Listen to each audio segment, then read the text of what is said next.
Senhor, Tu tens sido nosso refúgio de geração em geração. Antes que os montes nascessem, ou que Tu formasses a terra e o mundo, sim, de eternidade a eternidade, Tu és Deus.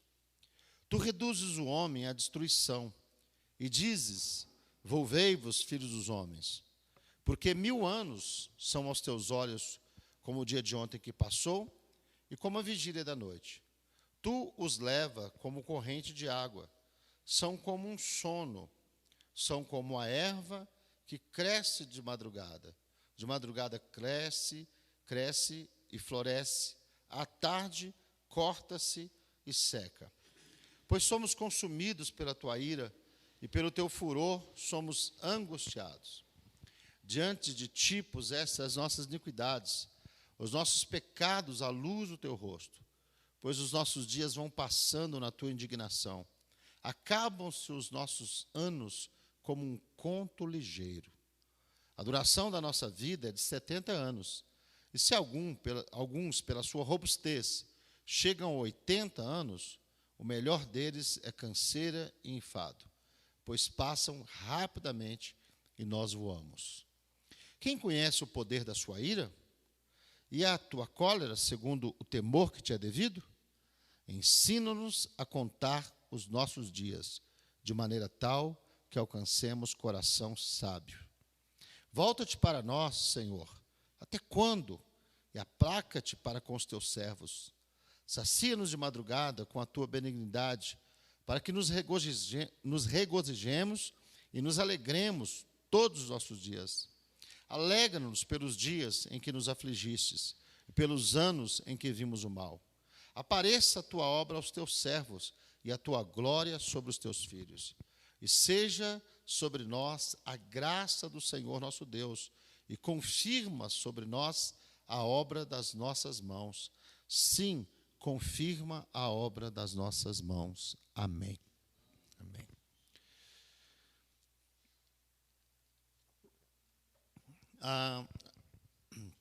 A gente, assim, né, irmãos, eu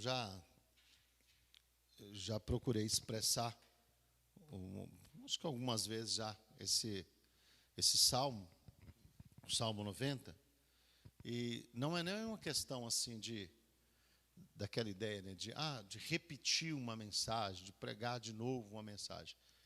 É que a Bíblia, todos nós sabemos disso, né, é um livro devocional, né? Então, num determinado momento, você está lendo a Bíblia e aquilo que às vezes você já pregou, já falou, aquilo abençoa a vida da gente outra vez, né? E Deus fala conosco. A palavra do Senhor, ela é assim, né? Ela é uma palavra viva, eficaz. Não tem nem um dia você vai ler a Bíblia, ler a palavra de Deus, e você vai perceber como se a Bíblia fosse um livro de letras mortas, né? A Bíblia é um livro de palavras vivas, né? A palavra do Senhor nosso Deus. E se nós lermos a Bíblia Sagrada com o coração aberto, com o coração quebrantado, com certeza Deus fala conosco todos os dias. Todos os dias. Mesmo sendo aquele texto que você fala assim, eu já li esse texto, mas acho que todo mundo aqui já passou por essa experiência, né, de você pegar a Bíblia na mão assim e ler, por exemplo, Salmo 1, né? Bem-aventurado o varão que... Aí você fala, nossa, olha que legal, olha que palavra, Salmo 23, né? O Senhor é meu pastor, nada me faltará e tal. É isso que a Bíblia diz de si mesma, que ela é viva e ela é eficaz. Ela fala conosco, né? O evangelista Edson Teixeira, ele estava pregando uma vez e ele falou assim eu achava que era eu que lia a Bíblia. E aí, de repente, eu comecei a ler a Bíblia, você começa a ler a Bíblia, daqui a pouco você percebe o seguinte, você não está lendo, você está sendo lido, você está sendo examinado pelo Senhor através da palavra, né? A palavra é esse espelho que a gente olha para ela. Então, eu estava lendo hoje à tarde esse Salmo 90, e vendo assim, né, irmãos, que privilégio, né? Porque o Salmo 90 é uma oração de Moisés, né? É um salmo de Moisés. tem no livro de Apocalipse, né, fala da canção de Moisés, tem um louvor de Moisés, também lá no Êxodo, né, capítulo 15, quando eles passam o Mar Vermelho, o Moisés ele faz um salmo, né, ele canta ali também, ele canta e a Miriam, junto com as mulheres, pega lá uns tamborins e elas dançam, eles fazem uma celebração. E esse salmo aqui, né, é um registro, uma oração de Moisés. E assim, curioso, irmãos, eu não sei, tem coisa que é assim, né, irmãos? Tem gente que gosta de carro. Você vai falar com ele de carro, ele fica fascinado, né? Tem gente que gosta de futebol. Tem irmão que você pode pregar, eu já cansei de ver isso. Você prega uma mensagem abençoada, cheia da graça. Quando termina o culto, pastor, você viu o seu time? Então, eu falei, puxa vida, eu queria que você tivesse. Porque assim, irmãos, eu gosto de carro, eu gosto de futebol, gosto um pouquinho só de política, mas eu amo a palavra de Deus, irmãos. Amém, gente? Você ama a palavra de Deus? A palavra de Deus é um negócio assim maravilhoso, ela é rica, e assim, eu tenho algumas curiosidades da Bíblia, assim, e quando elas são satisfeitas, você fica muito feliz. Então, por exemplo, você olhar para a devoção das pessoas. Eu tinha, assim, irmãos, uma paixão de ouvir, por exemplo, uma oração do Jó. Como é que esse camarada ora?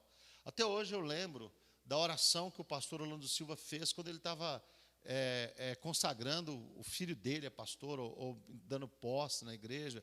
Eu sempre ficava olhando assim, o jeito dos homens de Deus orar, das mulheres de Deus orar, como que eles falam com Deus. Eu sempre gostei de ouvir as orações do missionário Manuel de Mello. O que ele falava com Deus, como que ele falava. Sempre gostei de ouvir a oração do meu pastor, o pastor Ival Malta, assim. Porque assim, irmãos, vou falar uma coisa com os irmãos, não se ofenda não, tá? Mas está cheio de gente com água na canela e querendo bancar o profundo. Tá? Gente que não vive com Deus, que não caminha com Deus, que não deixa o homem que Deus enviou levar ele para o mais profundo de jeito nenhum. Gente que tem uma vida extremamente limitada no Senhor, mas que se você for conversar com ela, ela quer bancar o profundo, quer bancar o entendido, quer bancar o cheio da graça e tal. E assim, irmãos, agora tem gente não, tem gente que realmente tem uma vida profunda na presença do Senhor nosso Deus, e aí vale a pena você ouvir o que essa pessoa fala, vale a pena você, de alguma maneira, tentar andar com essa pessoa, tentar se aproximar dela, porque com certeza, quem anda com gente que só tem água na canela, sempre só vai ter água na canela. Agora, quem anda com alguém que vai mais profundo, uma hora você também vai achar águas profundas na presença do Senhor nosso Deus. Você vai chegar em algo mais profundo, em um envolvimento melhor, uma coisa que abençoe mais a sua vida. Então, é por isso, irmãos, que existem algumas pessoas que a Bíblia, para ela, é só o Salmo 90, é só o Salmo 23, é só uma página amarela aberta em casa e tal. Ou seja, mas se olha para a Bíblia Sagrada, a gente percebe isso, que existe muito mais em Deus, existe muito mais no Senhor, existem muitas coisas que Deus pode fazer na minha e na sua vida. Agora, a gente tem que deixar, né, eu estou falando isso do livro do profeta Ezequiel. Ele se encontra com um homem no capítulo 40. E lá no capítulo 47, aquele homem ainda está guiando ele, mostrando para ele para onde ele deve ir. E está cheio de gente que não deixa ninguém guiar a sua vida e quer ser profundo no Senhor nosso Deus. Não vai dar. Vai viver uma vida, me perdoe, ou não me perdoe também, medíocre, a vida toda. A vida toda, vai estar sempre embaraçado com as mesmas coisas, tal, e falando as mesmas bobagens, e aí você fica só olhando, você fica só achando engraçado. Aí, nós estamos aqui diante de uma oração de um servo de Deus, do Moisés. O que Moisés pensava sobre Deus? Como que Moisés orava? Como que Moisés falava com Deus? E aqui, nesse salmo, fica muito nítido, assim, irmãos, o entendimento que Moisés tinha da grandeza de Deus, e da pequenez do homem, do tanto que o homem, ele é, irmãos. Porque assim, quem dá valor para a nossa vida, irmãos, quem dá valor para a nossa vida é o próprio Deus. Se você for olhar assim, efetivamente, se você for olhar em termos muito práticos, a nossa vida, o que ela é? Olha assim, irmãos, tem 7 bilhões de pessoas na face da terra agora. Qual a importância de um indiano que morreu agora? Qual a importância de um peruano que morreu agora? Porque a cada segundo desse que a gente passa, que eu fico aqui, uma pessoa está morrendo na face da terra, em algum lugar do mundo. Enquanto eu falei aqui, tempinho aqui, pelo menos 10 pessoas morreram. 10 pessoas saíram dessa vida. Qual a importância da vida dessas pessoas? Qual o valor? Então você olha assim, na verdade, quem dá valor para as nossas vidas é o Senhor nosso Deus. É Deus que valoriza as nossas vidas. É Deus que dá um significado, vamos dizer assim, caro para ela. Agora, você olhando assim, você pode notar que as pessoas que elas não têm um conhecimento de Deus, elas tratam a vida como algo banal, como algo que ela pode tirar, pode destruir, pode acabar com a vida dos outros sem problema algum. O Moisés, ele coloca Deus num patamar altíssimo, altíssimo. Ele falando sobre Deus, ele diz: Senhor, Tu tens sido o nosso refúgio de geração a geração. Curioso, né? Até aqui ele está falando de geração a geração, ele está falando de questões humanas, né? As gerações, que o pessoal fala que dura 50 anos aproximadamente e tal, mas aí, de repente, ele dá um salto. Ele diz assim: na verdade, antes que os montes nascessem e se formassem, o Senhor é Deus. Então, primeiro ele coloca Deus como aquele que cuida, né, das gerações. Daqui a pouco ele diz: não, na verdade, o Senhor é antes que os montes se formassem. Mas aí, não satisfeito, ele diz assim: não, na verdade, eu vou dizer uma coisa: de eternidade a eternidade, o Senhor é Deus. Aleluia. Eternidade a eternidade. Dá para medir isso, irmãos? Quando nós começamos a falar sobre Deus, nós citamos e falamos coisas que estão muito além da nossa capacidade. Se a gente pegar não tem nenhum fio solto aqui que dá para a gente fazer alguma coisa, mas se pegar aqui, esse cabo aqui, oi? Me arruma um cabo aí, então, só para a gente ver assim, o que a Bíblia fala, quando a Bíblia está falando de eternidade, isso, esse aqui mesmo, Bruna, me presta aqui, segura do lado de lá. Tá bom assim, Bruna? Pega aqui, Ricardo. Vai para lá, para o canto de lá. Tá. A Bíblia está falando que de eternidade a eternidade, diz que o Senhor é Deus. Então, presta atenção, aí tá bom, Ricardo, tá bom assim, Você imagina, por exemplo, que esse cabo aqui, ele não para aqui na Bruna, ele vai para lá, para trás da parede, e o outro lado do lado do Ricardo, e não tem fim isso, vai indo. O que Moisés está dizendo? Senhor, que de uma ponta a outra, o Senhor é Deus, só que você nunca chega na ponta.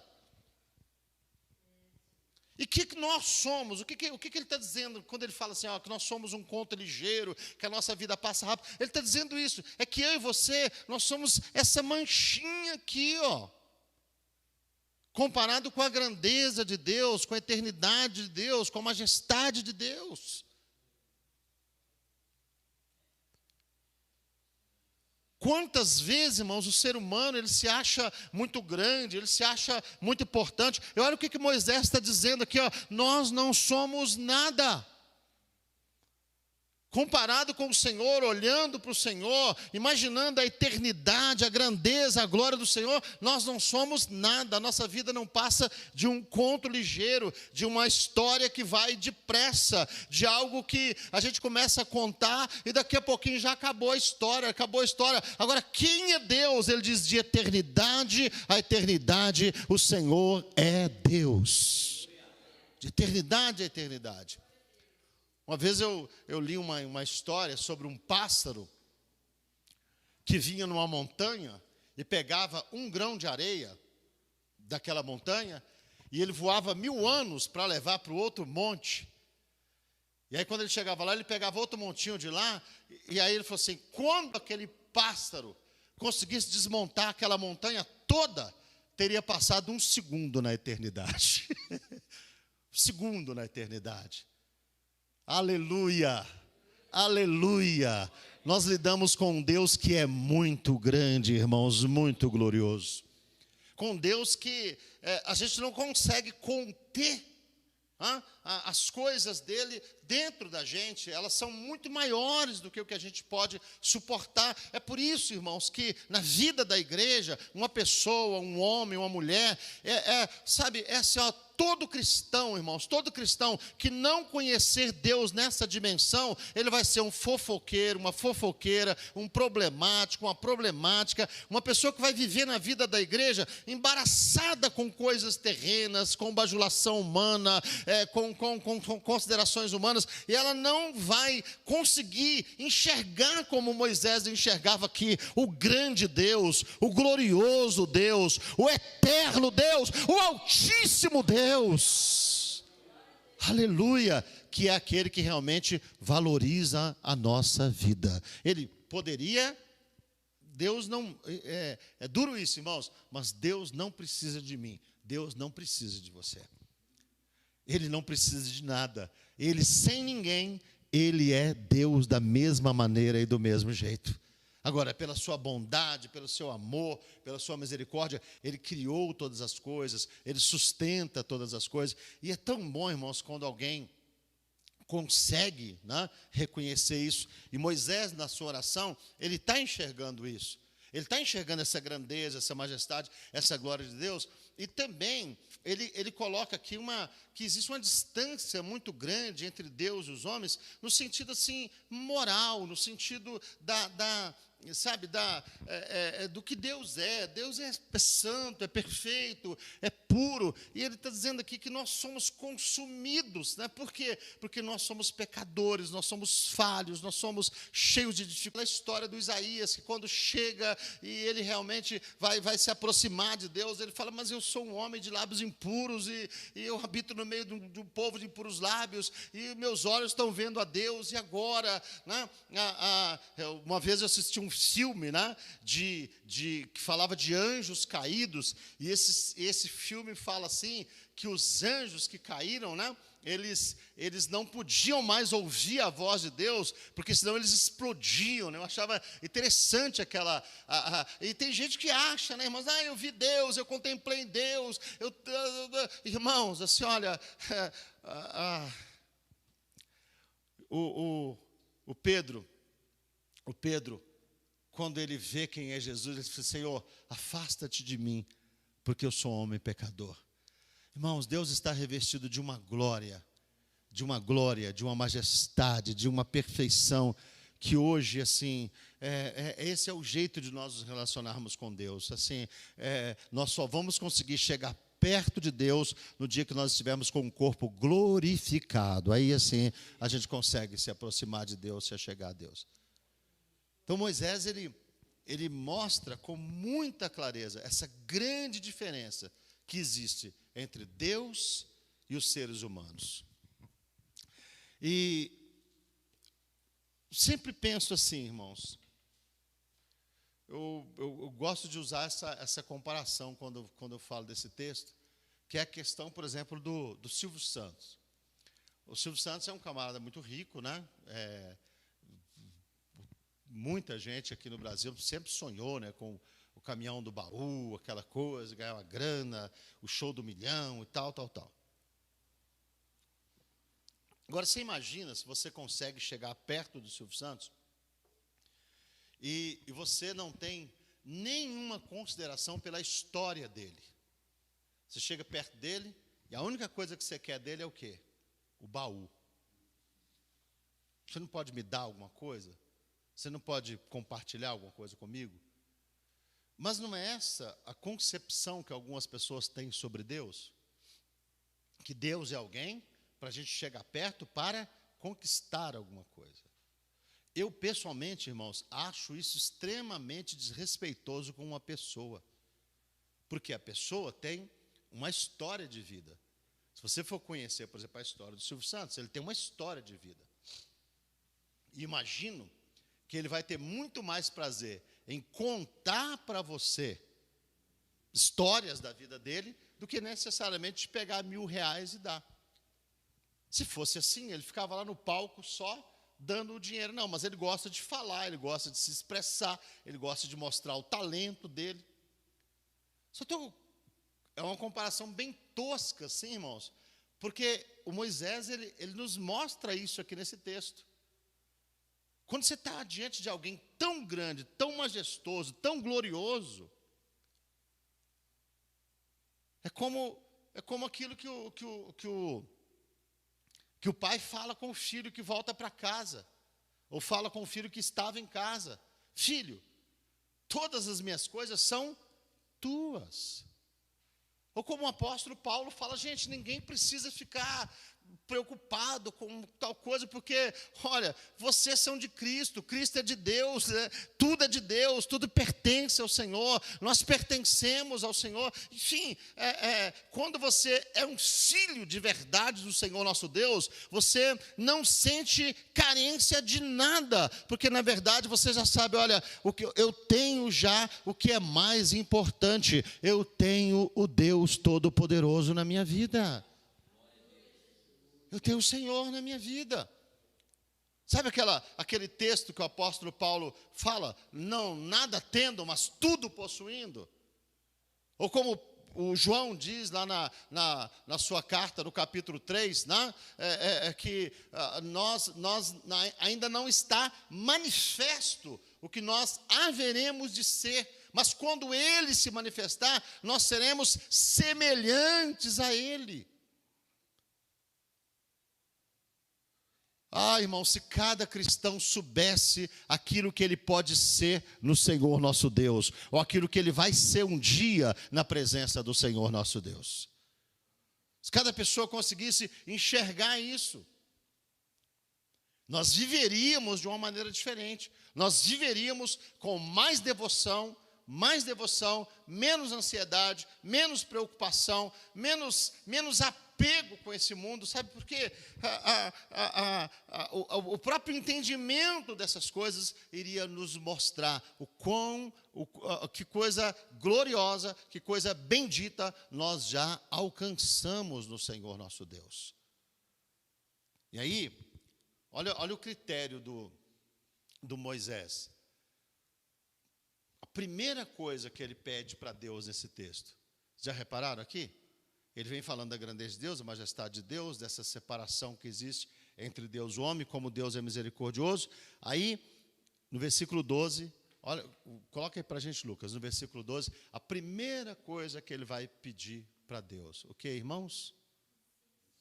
Não, falem bem alto. Não precisa de completar, não. É só isso: ensina-nos. A primeira frase que ele fala é: me ensina. Mais do que desfrutar de alguma coisa do Senhor, eu preciso aprender com o Senhor.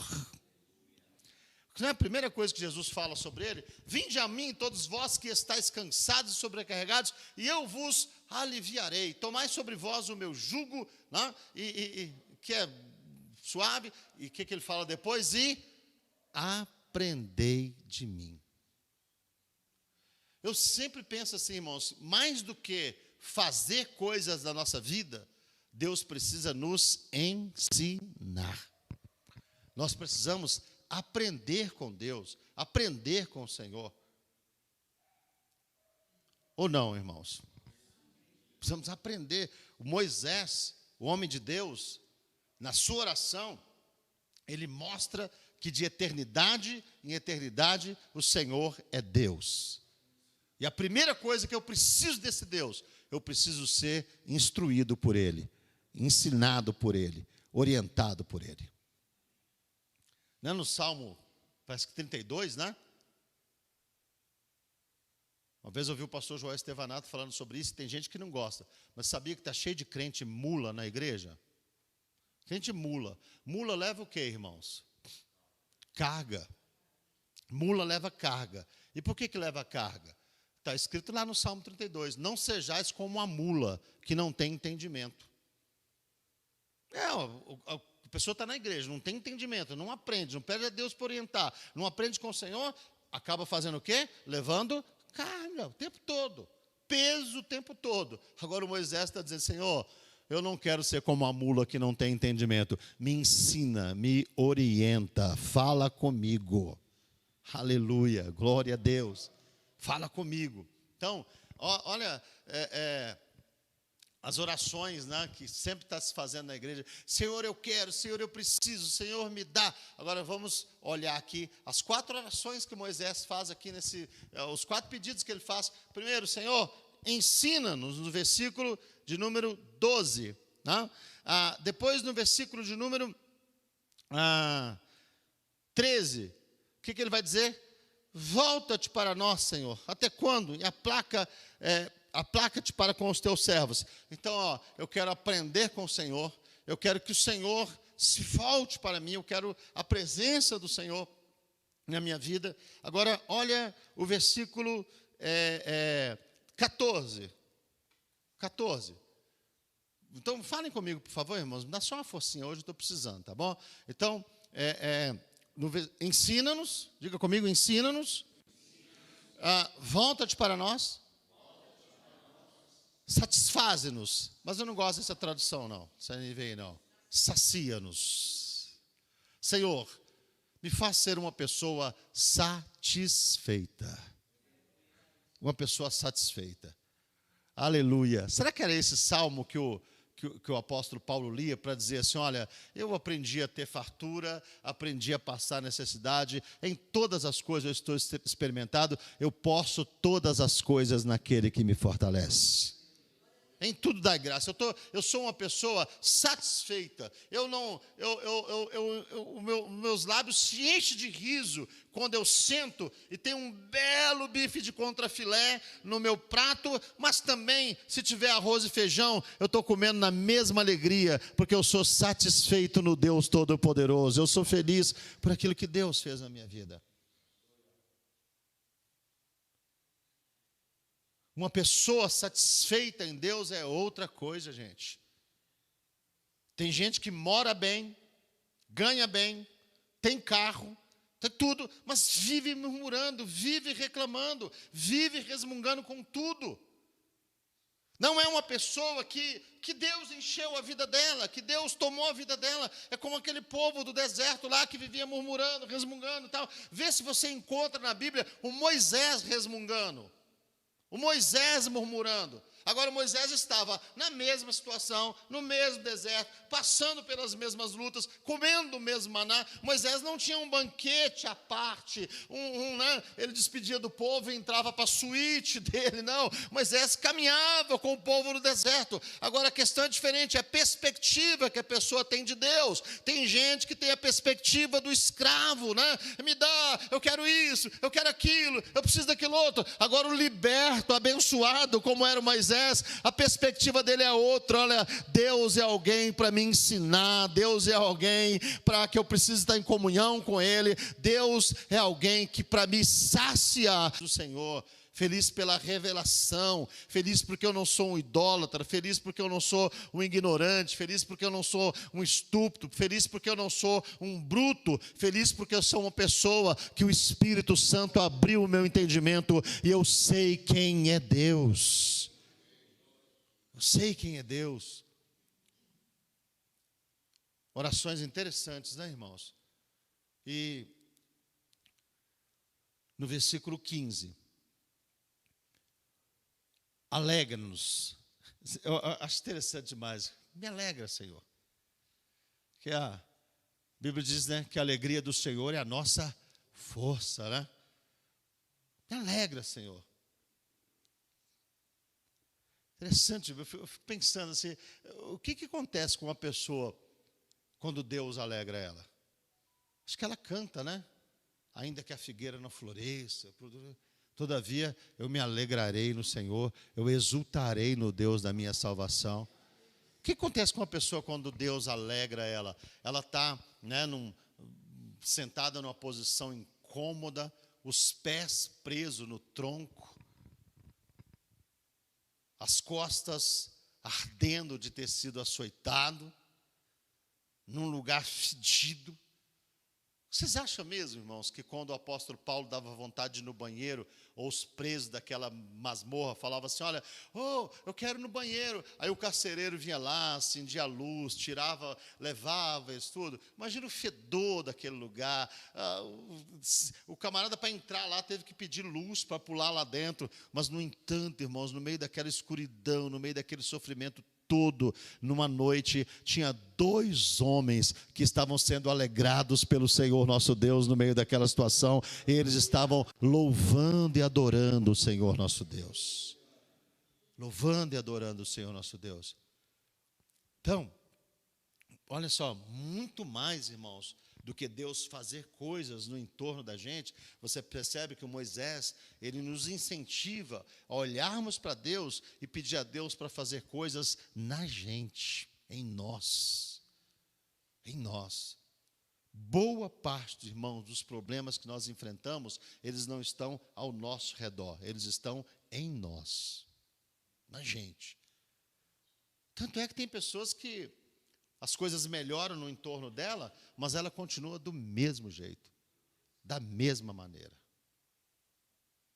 Se não estivesse transmitindo, eu ia contar para vocês um pouquinho da história da minha família. A minha mãe morava numa casa de aluguel há 22 anos. E há uns 6, 7 anos atrás, depois de muita batalha, nós conseguimos ali os filhos, ela juntou e tal, e nós compramos uma casa. E a minha mãe foi morar nessa casa. E a gente tinha a perspectiva de que aquela casa ia trazer assim, uma mudança para a família da gente, pro jeito. Ixi, a coisa foi pior. Porque antes a gente não tinha casa para brigar. Quem é o herdeiro, quem é o dono, vai pôr no nome de quem, não tinha nada disso. A gente morava lá no coisa, pagava o aluguel e pronto. A gente se encontrava, dava risada e tal. Teve momentos que esse assunto de herança ficou tão tenso. A gente vê assim, minhas irmãs chorando, a minha mãe brigando. Então, é isso, irmãos. Moisés é um camarada sábio, e ele está dizendo para mim e para você, olha, a principal obra que Deus tem que fazer é na sua vida, é na sua pessoa, é em você. Você precisa ser alguém que aprende com Deus, alguém que está perto de Deus, você precisa ser alguém que é saciado pelo Senhor, você precisa ser alguém que é alegrado pelo Deus Todo-Poderoso. E aí você vai ser uma bênção para a glória do Senhor nosso Deus. Não fique achando que o fato de Deus te encher de bens materiais vai te transformar numa pessoa maravilhosa. Agora, se Deus se manifestar na sua vida, como está aqui, você vai ser uma pessoa abençoada para a glória do Senhor nosso Deus. Com certeza. E eu quero fechar com o versículo 17. Porque, fala ou não, fala que não é verdade, irmãos. Que a teologia da prosperidade, ela mostra que Deus trabalha para nós. Sim ou não? É verdade. Dê oferta que Deus vai fazer. Contribui que Deus vai fazer. Faça o desafio que Deus vai fazer. Toma posse. Agora olha o que Moisés, o servo de Deus, está dizendo. Que a graça do Senhor nosso Deus pouse sobre nós. Senhor, faz prosperar a obra das nossas mãos. Quem serve a Deus trabalha, irmãos. Quem serve a Deus batalha, e Deus abençoa o trabalho das tuas mãos. Confirma, Senhor, a obra das nossas mãos.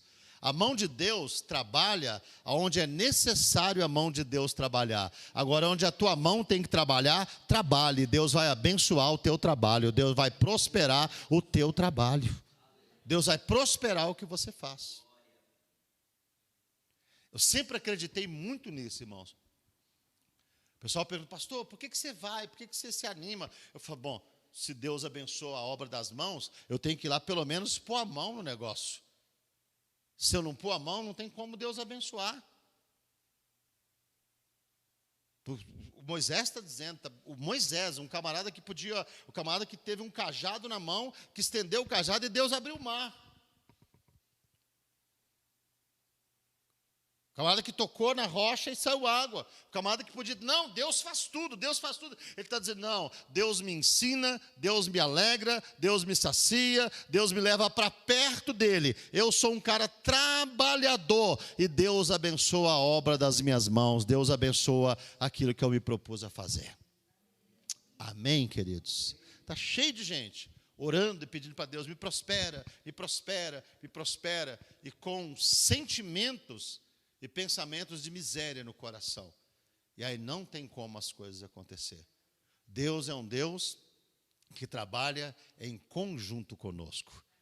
Ele é altíssimo, eterno, glorioso, mas ele escolheu trabalhar desse jeito, dessa maneira. O primeiro homem que ele fez, ele colocou ele no jardim e disse para esse homem, ó, trabalha, cuida, guarda. Amém?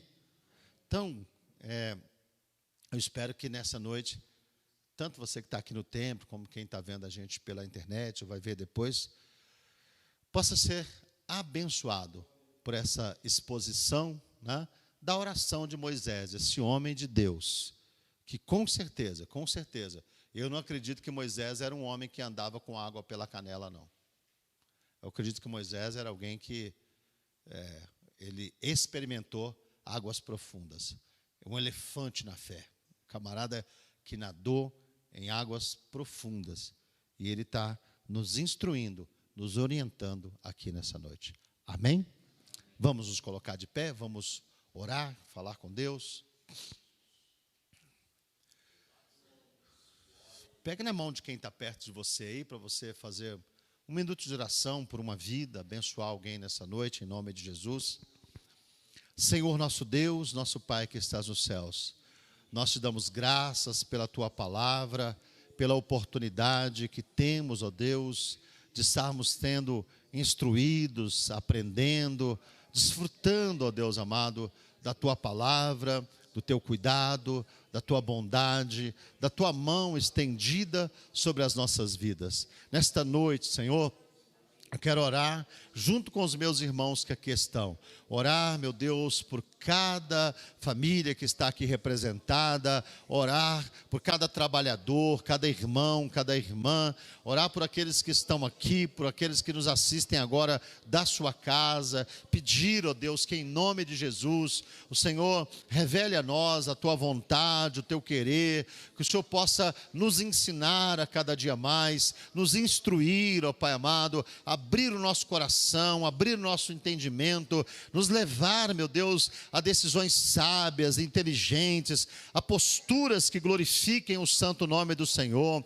Que Tu possas, ó Deus amado, em nome de Jesus, alegrar os nossos corações, saciar, meu Deus, a nossa vida com a Tua presença, com o Teu cuidado, ó Pai. Que em nome de Jesus, ó Deus, em nome de Jesus, a presença do Senhor seja conosco. Que o Senhor abençoe cada mão que está neste lugar. Abençoe, meu Deus, o trabalho dos Teus filhos. Abençoe, meu Deus, aquilo que os Teus filhos têm proposto a fazer, têm colocado a mão para fazer. Que a graça do Senhor seja sobre eles e que o trabalho de cada um dos Teus filhos prospere para a glória do Teu santo nome. Que eles alcancem êxito, que eles alcancem vitória, ó Pai amado, em nome de Jesus. Aleluia, aleluia. Deus amado, Deus poderoso, e nós contamos com a Tua graça, com a graça do Altíssimo, com a graça do Eterno, com a graça daquele que pode todas as coisas, a graça daquele que sabe tudo, sabe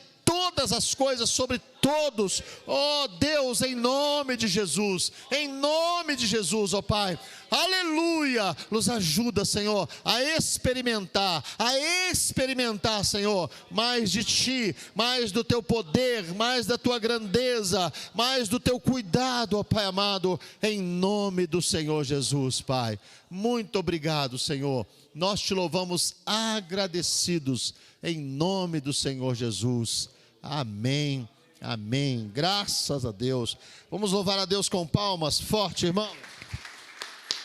Glória a Deus, glória a Deus. Amém. Graças a Deus. Eu gosto sempre de uma prática, irmãos, que é bater palmas glorificando o nome do Senhor nosso Deus, né? A gente bate palmas com as mãos e com a boca nós direcionamos. É para a tua glória, Senhor, é para o teu louvor, é para a tua honra.